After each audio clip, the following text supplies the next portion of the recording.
खातून MNA के घर के बाहर तलाल चौधरी पर तशद्दुद किसने किया, क्यों किया? मामले की तह तक पहुंचने के लिए पुलिस इंक्वायरी कमेटी ने तहकीकात जारी रखी हुई हैं। फैसलाबाद में खातून एमएनए का बयान नहीं लिया जा सका। तहकीकाती टीम की तलाल चौधरी का बयान लेने की कोशिश, लेकिन पुलिस को दोनों जगह नाकामी का सामना करना पड़ा।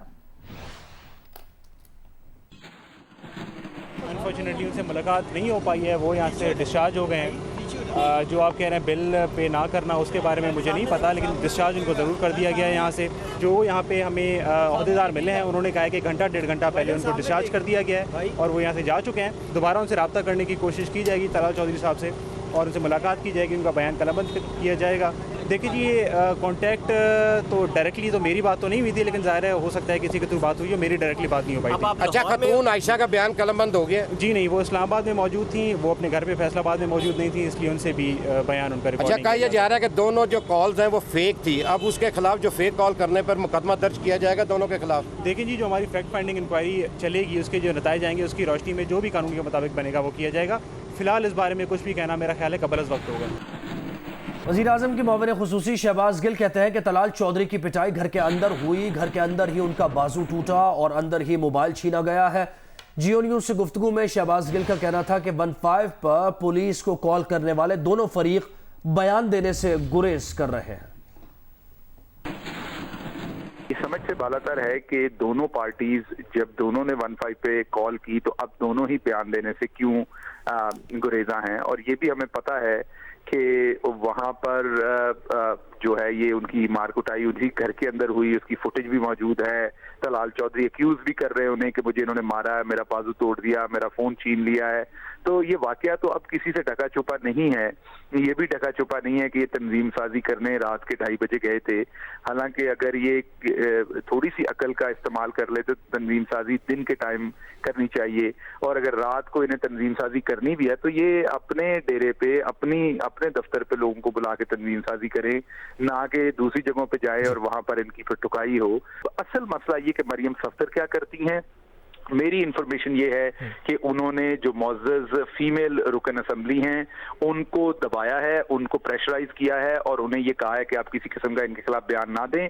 इसीलिए वो पुलिस के साथ कांटेक्ट नहीं कर रही। पुलिस ने पूरी कोशिश की, उनके घर पे भी हाजिर हुई है, उन्हें टेलीफोन भी किया है, इस्लामाबाद में भी उनसे रब्ता करने की कोशिश की है। वो मुअज़्ज़ज़ रुकन पार्लियामेंट पुलिस को कांटेक्ट नहीं कर रही। और अभी आपने देखा कि तलाल भी हॉस्पिटल से बगैर बिल दिए हुए वहां से वो पिछले दरवाजे से निकल गए हैं। तो इस सारी सिचुएशन में आपके सामने है सिचुएशन जो भी है।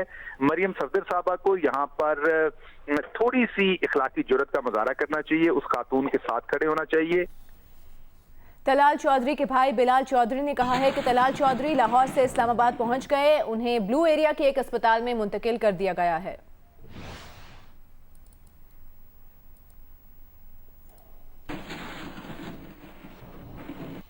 अमीर जमात इस्लामी कराची हाफिज नईमुर रहमान हुकूक कराची मार्च से खिताब कर रहे हैं।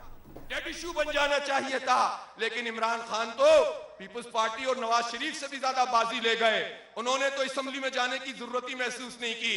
एमक्यूएम के साथ मिलकर एक एसआरओ के जरिए एक गैर आईनी तरीके से गैर मुअय्यना मुद्दत के लिए ये कोटा बढ़ा दिया। मैं इस मौके पर यह कहना चाहता हूं, अगर इस मसले पर कोई कंफ्यूजन मौजूद है, मैं सिंध के दानिश्वरों के साथ बात करना चाहता हूं। मैं बात करना चाहता हूं इन सब लोगों से जिनको इस तरह के चीजों के पीछे लगाकर लोगों को तकसीम किया जाता है। हम तकसीम नहीं चाहते हैं, हम काटना नहीं चाहते, हम मौजूद भी रहना चाहते हैं, लेकिन अपना हक लेना चाहते हैं। कराची के नौजवानों को मुलाजमतों में हिस्सा क्यों नहीं मिलता? जाली डोमिसाइल क्यों बनते हैं? क्यों बनते हैं जाली डोमिसाइल? क्यों हमें हमारा हिस्सा नहीं मिलता?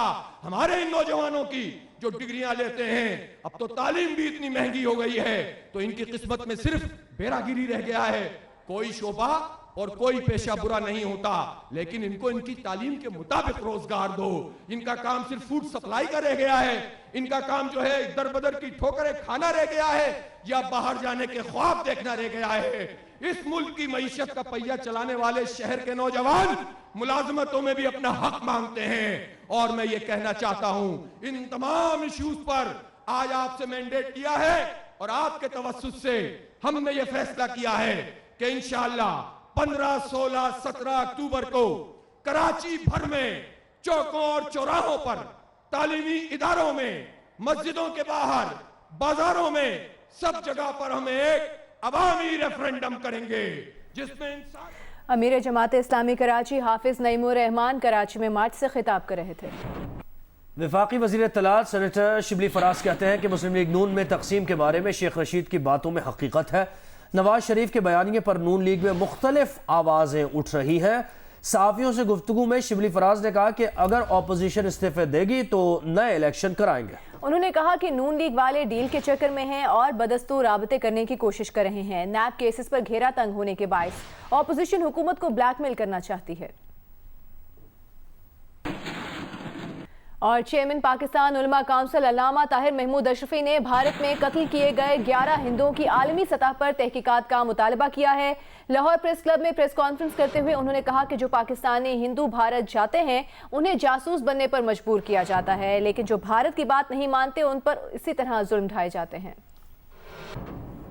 जो पाकिस्तानी यहाँ से जाते हैं उन पे प्रेशर डाला जाता है कि वो हिंदुस्तान के लिए जासूसी करें, वो पाकिस्तान के अंदर आके हिंदुस्तान के जासूस बन जाए, और जो ये इनकार करते हैं फिर उनके जेलों में डाल देते हैं, उनको मुश्किलात में डालते हैं।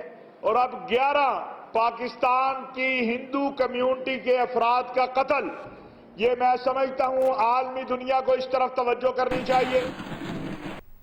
के इलेक्ट्रिक जनरेशन लाइसेंस के मुताबिक 2 बिजली घर डीजल से चलाने में नाकाम हैं, जबकि जनरेशन लाइसेंस के मुताबिक गैस किल्लत की सूरत में 2 बड़े बिजली घर डीजल पर चलाए जाएं। नुमाइंदा जियो न्यूज़ अली इमरान सैयद ने ज्वाइन किया। अली, क्या डिटेल्स हैं आपके पास इस खबर की? बिल्कुल, कराची वालों के लिए इंकिशाफ की बात होगी कि जो 2 बड़े बिजली घर हैं कराची में के इलेक्ट्रिक के बिन कासिम 2 और कोरंगी, उन दोनों को ऑल्टरनेट फ्यूल की अरेंजमेंट है, डीजल पे चलाया जा सकता है। बल्कि बिन कासिम 1 जो 1200 मेगावाट का है उसको भी लाइट डीजल ऑयल पे चलाया जा सकता है। लेकिन मुख्तलिफ औकात में बड़े से फर्नेस ऑयल की शॉर्टेज हो या गैस की शॉर्टेज हो, बिल्कुल नहीं चलाया जाता। और कोई पूछने वाला भी नहीं है नापरा की तरफ से कि लाइसेंस क्यों नहीं, उसकी जो कंडीशंस है वो पूरी की जा रही, लाइसेंस क्यों नहीं कैंसिल किया जा रहा और ये क्यों नहीं पूछा जा रहा। ये सब कुछ इंतहाई हैरत का बाइस होगा कराची वालों के लिए, जो रात को 2 बजे 3 बजे बिजली की जो शॉर्टेजेस है या लोड शेडिंग है उसमें नींदें खराब होती हैं। उनको ये हैरत की बात होगी कि डीजल पे नहीं चलता। और ना ही उन्होंने टेस्ट किया है, बिन कासिम 2 पावर प्लांट टेस्ट ही नहीं हुआ बाहर डीजल के ऊपर, और ना ही ऐसी कोई अरेंजमेंट बड़ी हैरान की बात है। बहुत शुक्रिया अली इमरान सैयद, आपने डिटेल्स दी।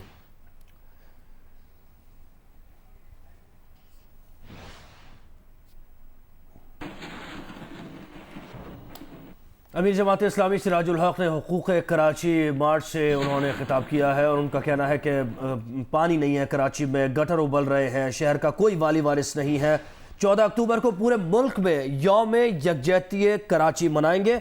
अमीर जमात इस्लामी सिराजुल हक ये कहते हैं मेरिट और अदल की बुनियाद पर लोगों को मुलाजमतें दी जाए, ये भी मुतालबा किया है सिराजुल हक ने। उनका कहना था कि जब भी कराची में फेयर इलेक्शन हुआ जमात इस्लामी का उसमें हक होगा।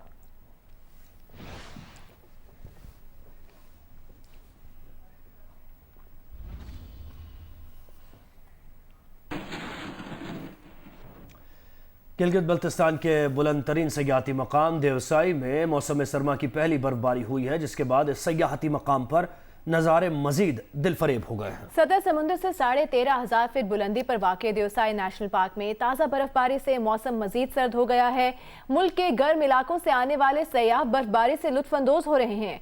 बुलंदी पर वाक़े होने के बायस देवसाई का ज़मीनी राबता सकरदू से सिर्फ 4 माह बहाल रहता है।